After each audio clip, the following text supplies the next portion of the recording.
সুপ্রিয় দর্শকবৃন্দু, আসসালামু আলাইকুম রহমতুল্লাহি ওয়া বারাকাতুহু। এনসিপি তথা জাতীয় নাগরিক পার্টি দেশব্যাপী ৬৪টি জেলায় তাদের পদযাত্রা কর্মসূচি করছে এই মুহূর্তে। এই কর্মসূচির ফাঁকে ফাঁকে তারা আগামী জাতীয় সংসদ নির্বাচনে তাদের দলীয় প্রার্থীও ঘোষণা করছে এবং কাউকে এখনও ঘোষণা করেনি। তো এরকম পরিস্থিতিতে কাদেরকে পর্যন্ত ঘোষণা করা হলো এবং কারা এখনও বাকি রয়েছে এবং কে কোথায় থেকে নির্বাচনে প্রতিদ্বন্দ্বিতা করবেন, এ নিয়ে দৈনিক ইত্তেফাক পত্রিকায় একটি খবর প্রকাশিত হয়েছে, যার শিরোনাম করা হয়েছে নির্বাচনী প্রার্থী ঘোষণা শুরু করেছে এনসিপি, যে আসনে যার সম্ভাবনা। প্রতিবেদনটির বিস্তারিত বলা হয়েছে, জুলাই গণ অভ্যুত্থান স্মরণে দেশব্যাপী পদযাত্রা করছে জাতীয় নাগরিক পার্টি এনসিপি। এই কর্মসূচির অংশ হিসেবে বেশ কয়েকটি জেলা ঘুরেছেন দলের কেন্দ্রীয় নেতারা। কিছু জেলায় পদযাত্রাকে ঘিরে জনসমাগমও হয়েছে উল্লেখযোগ্য। এই পদযাত্রায় জুলাই ঘোষণাপত্র, জুলাই সনদ, বিচার সংস্কার এবং গণপরিষদ নির্বাচনের দাবি তুলে ধরছে দলটি। পাশাপাশি কিছু আসনে প্রার্থী ঘোষণাও শুরু করেছে এনসিপি। দলের একটি সূত্র জানায়, যেখানে জনসমাগম বেশি, দলীয়ভাবে সংগঠন দৃঢ় এবং জটিলতা কম, এমন আসনগুলোতেই প্রার্থী ঘোষণা করা হচ্ছে। এই সিদ্ধান্তগুলো পূর্ব পরিকল্পিত নয় বলেও দাবি সূত্রের। এরই মধ্যে রংপুর ৪ আসনে দলটির সদস্য সচিব আক্তার হোসেনের এবং কুড়িগ্রাম ২ আসনে যুগ্ম আহ্বায়ক ডক্টর আতিক মুজাহিদের নাম ঘোষণা করা হয়েছে।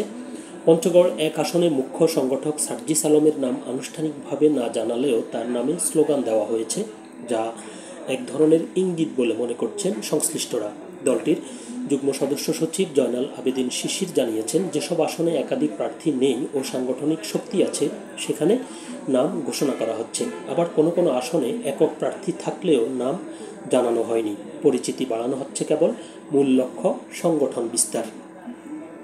যেসব আসনে নির্বাচন করতে পারে এনসিপি, জাতীয় নাগরিক পার্টির একাধিক সূত্র বলছে, দলটির সদস্য সচিব আক্তার হোসেন, উত্তরাঞ্চলের মুখ্য সংগঠক সার্জিস আলম ও যুগ্ম আহ্বায়ক ডক্টর আতিক মুজাহিদ ছাড়া এনসিপির আহ্বায়ক নাহিদ ইসলাম রাজধানীর রামপুরা বনশ্রী এলাকা নিয়ে গঠিত ঢাকা ১১ আসনে নির্বাচন করতে পারেন। এছাড়া শীর্ষস্থানীয় নেতাদের মধ্যে জ্যেষ্ঠ যুগ্ম আহ্বায়ক আরিফুল ইসলাম আদিব ঢাকা ১৪, জ্যেষ্ঠ যুগ্ম আহ্বায়ক সামান্তা শারমিন ভোলা ১, সিনিয়র যুগ্ম সদস্য সচিব ডাক্তার তাসনিম জারা ঢাকা ১৭, দক্ষিণাঞ্চলের মুখ্য সংগঠক হাসনাত আবদুল্লাহ কুমিল্লা ৪, মুখ্য সমন্বয়কারী নাসিরউদ্দিন পাটোয়ারি চাঁদপুর ৫ ও সিনিয়র যুগ্ম মুখ্য সমন্বয়কারী আব্দুল হান্নান মাসুদ নোয়াখালী ৬ আসনে নির্বাচন করতে পারেন। তারা বিভিন্ন সময় এই আসনগুলোতে নানা ধরনের কর্মসূচি ও জনসংযোগ কার্যক্রম চালিয়েছেন। দলটির একাধিক নেতাকর্মীর সঙ্গে কথা বলে জানা গেছে, যুগ্ম সদস্য সচিব আকরাম হুসাইন ঢাকা ১৩, যুগ্ম সদস্য সচিব জয়নাল আবেদিন শিশির কুমিল্লা ১০, যুগ্ম মুখ্য সংগঠক এস.এম. শাহরিয়ার ঢাকা ৫, যুগ্ম আহ্বায়ক জাবেদ রাসিন ঢাকা ৯ এবং সংগঠক মোহাম্মদ রাসেল আহমেদ ঢাকা ১ থেকে লড়তে পারেন। রাজধানী ঢাকার পার্শ্ববর্তী জেলাগুলোর মধ্যে যুগ্ম সদস্য সচিব আবদুল্লাহ আল আমিনের নারায়ণগঞ্জ থেকে নির্বাচন করার সম্ভাবনা রয়েছে। এছাড়া যুগ্ম মুখ্য সংগঠক আলী নাসের খান গাজীপুর ১ আসন থেকে নির্বাচনের প্রস্তুতি নিচ্ছেন বলে জানা গেছে। দলটির অন্য নেতাদের মধ্যে যুগ্ম আহ্বায়ক আশরাফুদ্দিন মাহাদি ব্রাহ্মণবাড়িয়া ২ থেকে নির্বাচন করতে পারেন। যুগ্ম আহ্বায়ক অনিক রায় সুনামগঞ্জ ২ থেকে এবং যুগ্ম সদস্য সচিব প্রীতম দাস মৌলভীবাজার থেকে নির্বাচনে লড়তে পারেন। যুগ্ম সমন্বয়কারী আরিফুর রহমান তুহিন ঝালকাঠি ১, মুখ্য সংগঠক অলিক মৃ টাঙ্গাইল ১, যুগ্ম মুখ্য সমন্বয়ক ভীমপাল্লী ডেভিড রাজু খুলনা ১ এবং যুগ্ম সদস্য সচিব মীর আরশাদুল হকের চট্টগ্রাম ১৬ আসন থেকে নির্বাচন করার সম্ভাবনা রয়েছে।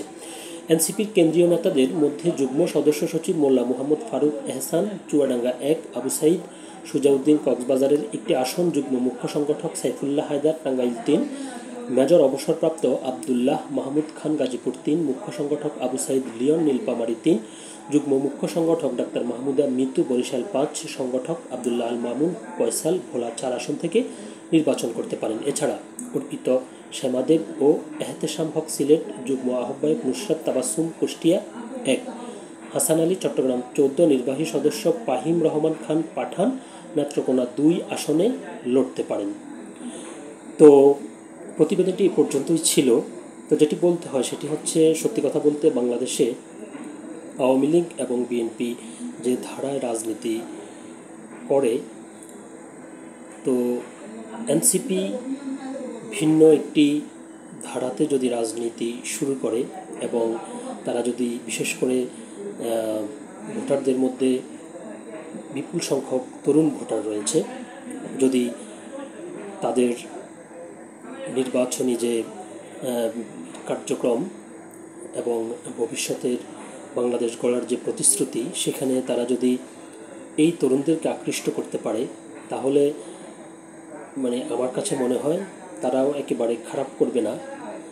অবশ্যই বিএনপি, যেহেতু আওয়ামী লীগ এখন মাঠে নেই, বিএনপি এবং জামাত মোটামুটি দীর্ঘদিনের শক্তিশালী রাজনৈতিক দল, পাশাপাশি ইসলামী আন্দোলনও রয়েছে এবং অনেকেই নতুন তরুণদের নিয়ে একটি রাজনৈতিক দল ছাড়ছে এবং তারা এই যে দেশব্যাপী যে পদযাত্রা করছে, সেখানেও